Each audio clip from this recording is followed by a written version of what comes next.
मंत्रीवर, यदि पंडित रामकृष्ण कल हमसे एक बार भी क्षमा मांग लेंगे ना, तो हम उन्हें क्षमा कर देंगे। हमें नहीं लगता कि ऐसा कुछ होगा महाराज, क्योंकि ये सब कुछ उन्होंने स्वयं किया है। मंत्रीवर, कोई भी अवसर मिल जाए ना, हम उन्हें क्षमा कर देंगे। और आपका कथन भी उचित था। स्वयं को बचाने के लिए पंडित रामकृष्ण ने भी कुछ न कुछ तो सोच के रखा होगा। सत्य वचन महाराज। सोचा तो होगा उन्होंने, परंतु यदि नहीं सोचा होगा तो?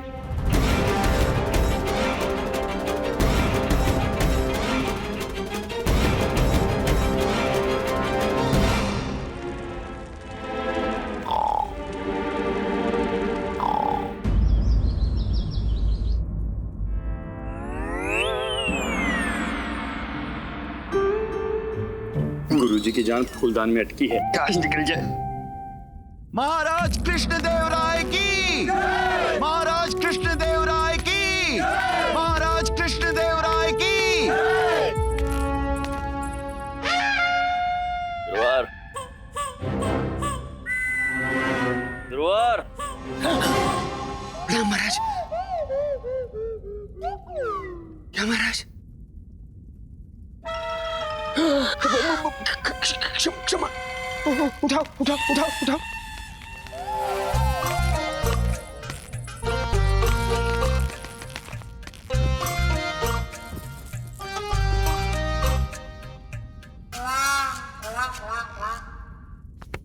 गुरुवार जी। गुरुवार, आप हमारी ओर पीठ करके खड़े हैं। संभवतः आप राज दरबार की मर्यादा को भूल रहे हैं। महाराज, आप हमें क्षमा करें। अब मर्यादा बनाए रखने हेतु हम मृत्यु को प्राप्त नहीं हो सकते। इस समय हमारा 100% ध्यान जो है वो आपके पूर्वजों की धरोहर पर है, अर्थात इन फूलदानों पर है। महामंत्री जी, महाराज, आज की कार्रवाई आरंभ की जाए। जो आज्ञा महाराज। महाराज, मछलीपट्टनम के हमारे जो मछलीपट्टनम वाले नहीं महामंत्री जी, आज की कार्रवाई आरंभ की जाए। महाराज, वो मछलीपट्टनम के जो व्यापार। महामंत्री जी, महत्वपूर्ण कार्य आरंभ किया जाए आज का। कौन सा महत्वपूर्ण कार्य महाराज? जिसके विषय में कल हमने चर्चा की थी, उन्हें मुक्त करने की, क्षमा करने की। किसकी क्षमा की बात कर रहे हैं महाराज? किसी को नहीं।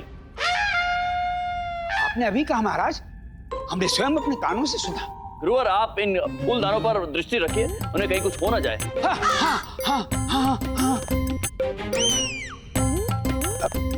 हम समझ गए महाराज। अद्भुत।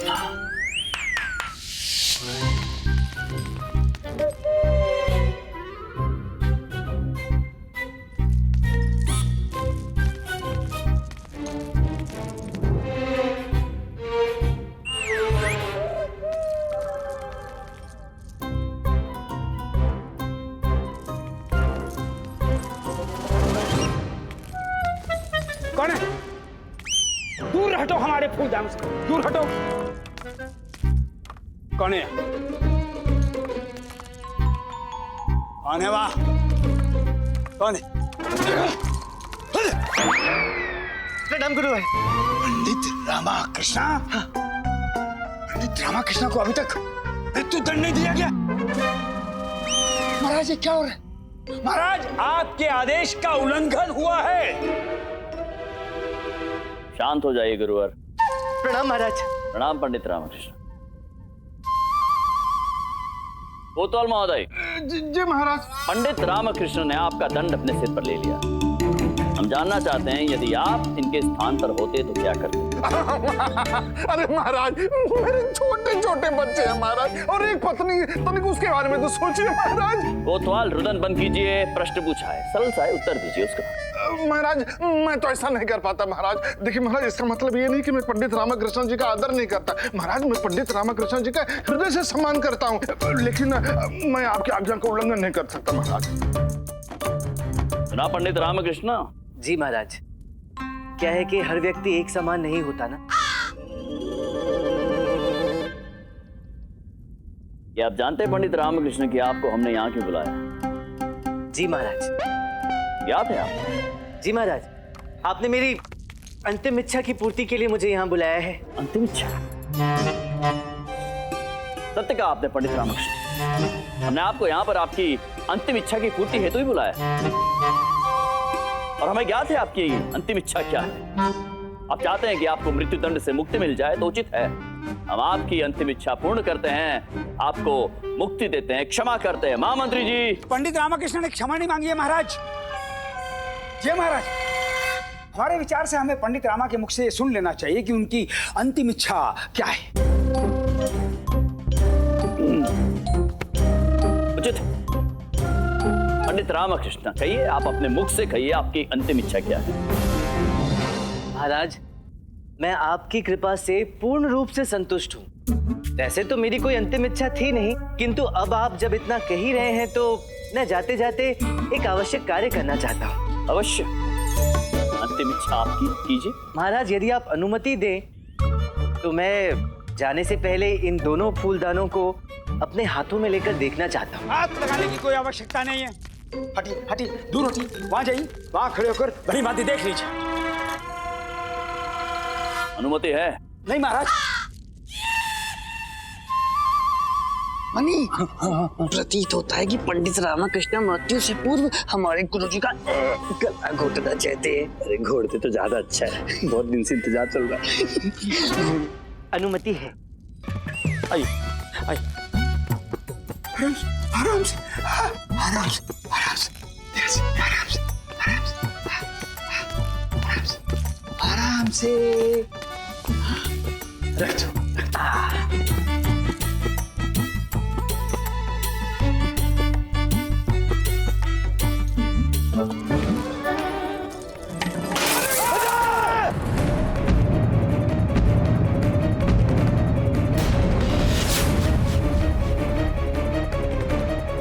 क्या पंडित रामकृष्ण, ये आपने क्या कर दिया? तोड़ दिया महाराज, तोड़ दिया। हे भगवान पंडित रामकृष्ण, ये क्या घोर अनर्थ कर दिया आपने, क्या घोर अनर्थ कर दिया आपने। इन फूलदानों को संभालते संभालते हमारी दुर्दशा हुई, आपने तोड़ दिया। महाराज के पूर्वजों की धरोहर को तोड़ दिया, विजयनगर के सम्मान को तोड़ दिया। महाराज, हमारे विचार में पंडित रामकृष्ण को एक बार नहीं 3 बार मृत्यु दंड मिलना चाहिए।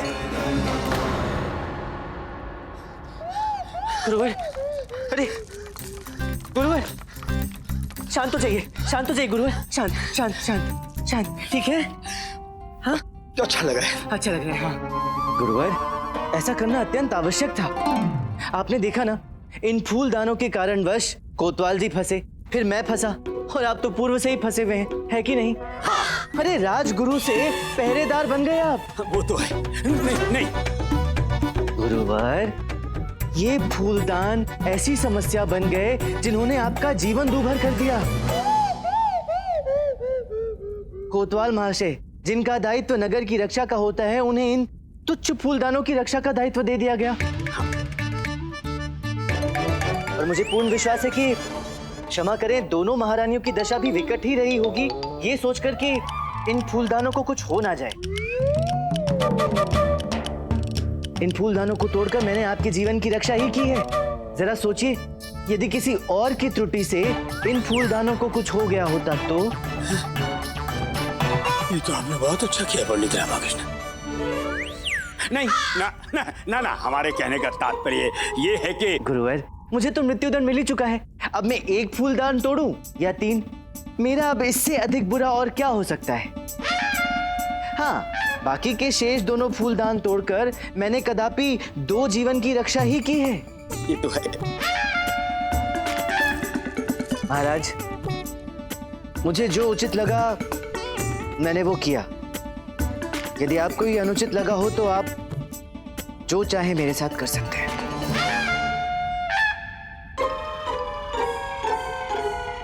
अनुचित तो हुआ है पंडित रामकृष्ण। अनुचित ये हुआ है कि इन फूलदानों के कारण एक व्यक्ति को मृत्युदंड मिल गया। हम विवश हो गए अपने ही विशेष सलाहकार को मृत्युदंड देने हेतु। 2 दिवसों से इन 2 फूलदानों के कारण हमारी दोनों महारानियां अत्यंत व्याकुल हो गई।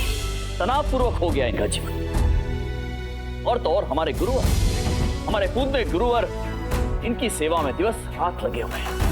संभवतः रात्रि को सोए भी नहीं। भोजन भी नहीं किया महाराज। जी गुरुवर, हमने कहा आपके विषय में। एक राजा का पराक्रम स्वयं उसके हाथों में होता है, किसी फूलदान में नहीं। हमने अपने राज्य का विस्तार अपने बाहुबल, अपने शौर्य, अपनी बुद्धि से किया है। अनगिनत सैनिकों ने अपने प्राणों की बलि दी है। हम अपने सैनिकों का श्रेय किसी फूलदानों के साथ कैसे साझा कर सकते हैं? सभी कुछ एक पुरुष के पुरुषार्थ से निर्मित और नष्ट होता है। जी महाराज। चमत्कारी फूलदान जैसा हमें नहीं लगता है कि कुछ भी होता है। अतः पंडित रामकृष्ण, आपने इन दोनों फूलदानों को तोड़ के उचित किया है। प्रसन्न है हम आपसे, और इसी कारण हम आपको आपके मृत्यु दंड से मुक्त करते हैं।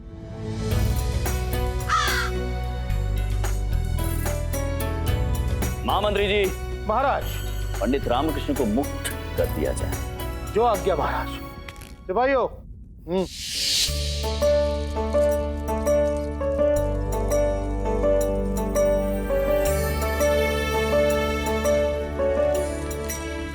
धन्यवाद महाराज। पंडित रामकृष्ण, आज आपने इन दो फूलदानों को नहीं तोड़ा है, अपितु इन फूलदानों के साथ साथ हमारे और हम सभी के भ्रम को तोड़ा। हम आपके आभारी हैं। धन्यवाद। उचित किया आपने पंडित रामकृष्ण। हाँ पंडित रामकृष्ण, हम भी सहमत हैं। वैसे एक बात कहे पंडित रामकृष्ण, हमें ज्ञात था कि आप कोई न कोई युक्ति लगा के इस समस्या का समाधान ढूंढ ही लेंगे। तो महाराज, यदि मैं कोई युक्ति नहीं लगा पाता तो आपका मृत्यु दंड निश्चित था पंडित रामकृष्ण। हैं?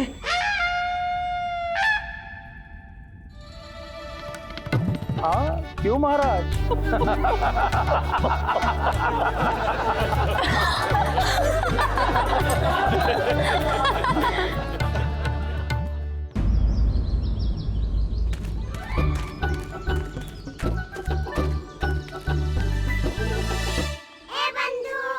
क्या हुआ रामा? क्या सोच रहा है? रुक क्यों गया? बंधु, अब तक तो ये सूचना घर तक पहुंच गई होगी कि मुझे मृत्युदंड नहीं दिया जा रहा। सब कितने प्रसन्न होंगे ना। हाँ, तेरे लिए आरती की थाल सजा के रखी होगी। आरती का थाल?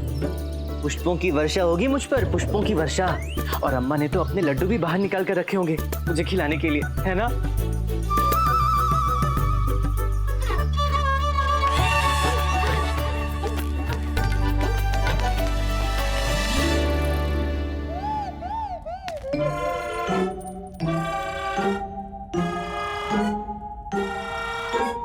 आरती की थाल तो नहीं है।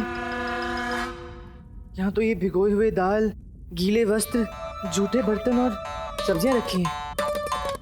ये सब यहाँ क्यों रखे हैं? ये सब आप ही को करना है। आप ही की प्रतीक्षा कर रहे थे। इतना समय कहाँ लगा दिया आपने? दाल पीसनी है, सब्जी काटनी है, वस्त्र सुखाने हैं। चलिए कार्य पे लग जाइए। वाह, सब कार्य मैं ही करूं। अभी कारावास से छूट कर आया हूँ ना। महाराज की समस्याएं मैं सुलझाऊं, गुरुवर के षड्यंत्रों से स्वयं की रक्षा भी मैं करूं, घर के लिए धन भी मैं कमाऊं, और तो और घर आकर सब्जी काटूं और दाल पीसूं। रामा, वस्त्र, तू वस्त्र भूल गया। वस्त्र भी तो सुखाना है ना, वो भी गिन ले। हाँ सही बोला, वस्त्र भी मैं सुखाऊं और शारदा कुछ ना करे क्योंकि वो गर्भवती है। वाह वाह। अम्मा, ये अन्याय है। अच्छा ठीक है मैं करूंगा। मैं जो तुम बोलोगी मैं वो करूंगा, मैं सब करूंगा। किंतु पहले मेरे एक प्रश्न का उत्तर दो। संसार में इतनी सारी स्त्रियां गर्भवती होती हैं और शिशुओं को जन्म देती हैं। शारदा में ऐसा क्या विशेष है जो तुम इसका इतना पक्ष लेती हो? ये अनुचित है।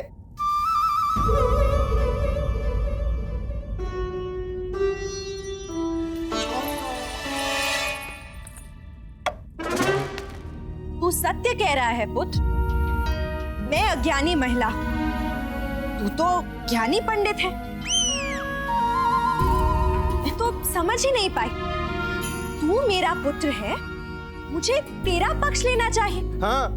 और इसका पक्ष ले रही हो? कौन है ये? अपना घर परिवार त्याग कर तेरा संसार बसाने आई है, तो क्या उपकार कर रही है? अपने प्राण को संकट में डालकर तेरे वंश को आगे बढ़ा रही है, तो क्या उपकार कर रही है? तू सत्य कह रहा है मेरे ज्ञानी पुत्र, शारदा कुछ विशेष नहीं कर रही है। परंतु क्या कर, मैं भी एक स्त्री हूं, मैंने तुझे जन्म दिया है। मैं जानती हूं गर्भवती होना, एक शिशु को जन्म देना क्या होता है।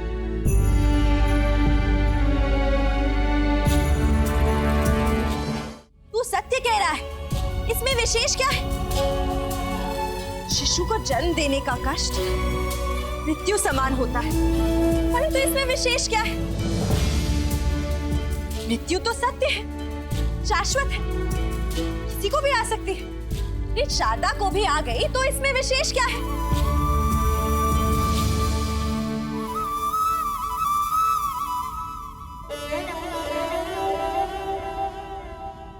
परंतु तू सत्य कह रहा है, ये अनुचित है, अन्याय है। अरे केवल संतान उत्पत्ति जैसे कार्य के लिए किसी स्त्री को विशेष सुविधा देना, सम्मान देना, उसका समर्थन करना, ये समस्त पुरुषों के लिए अन्याय है पुत्र।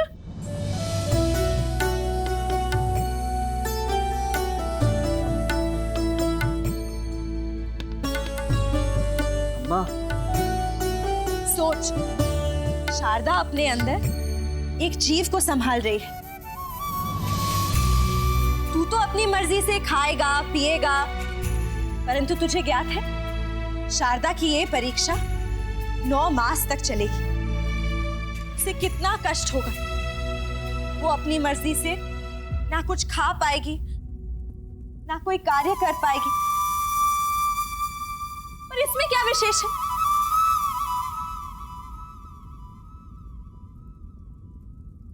क्षमा कर दो अम्मा, क्रोध में इतना सब बोल दिया। शारदा,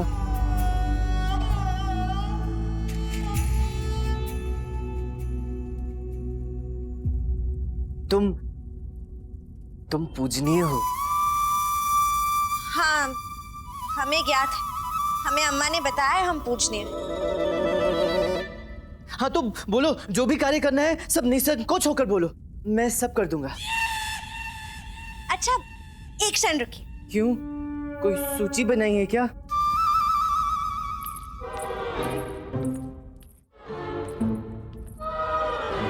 हाँ माँ, हाँ वो भी कर दूंगा। हाँ।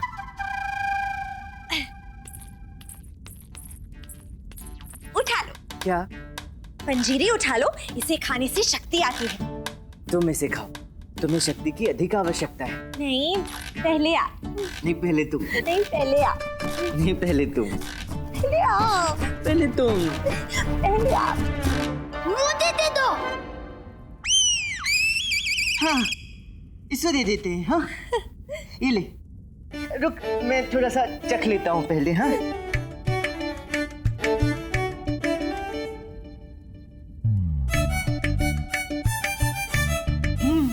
अत्यंत स्वादिष्ट है। हाँ,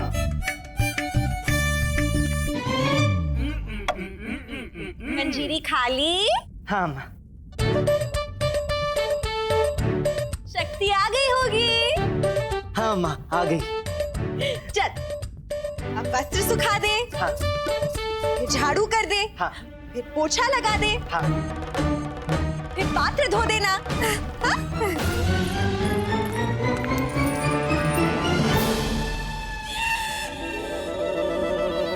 चावल बना लेना। रसम के साथ चावल खाना ही स्वादिष्ट लगता है। इसके साथ मिष्ठान भी बना लेना। और शारदा के लिए कैरी की चटनी बनाना। अम्मा, इमली। वृक्ष से इमली तोड़ कर ले आना। दाल पीस लेना। धूप बत्ती करके पूजा कर लेना। स्मरण रहे, समय निकालकर दरबार भी चले जाना। जल्दी लौट कर आना, रात्रि का भोजन भी तो बनाना है। बस इतना सा काम करके फिर आराम से सो जाना। पता नहीं ये मेरी आने वाली संतान मुझसे क्या क्या करवाएगी।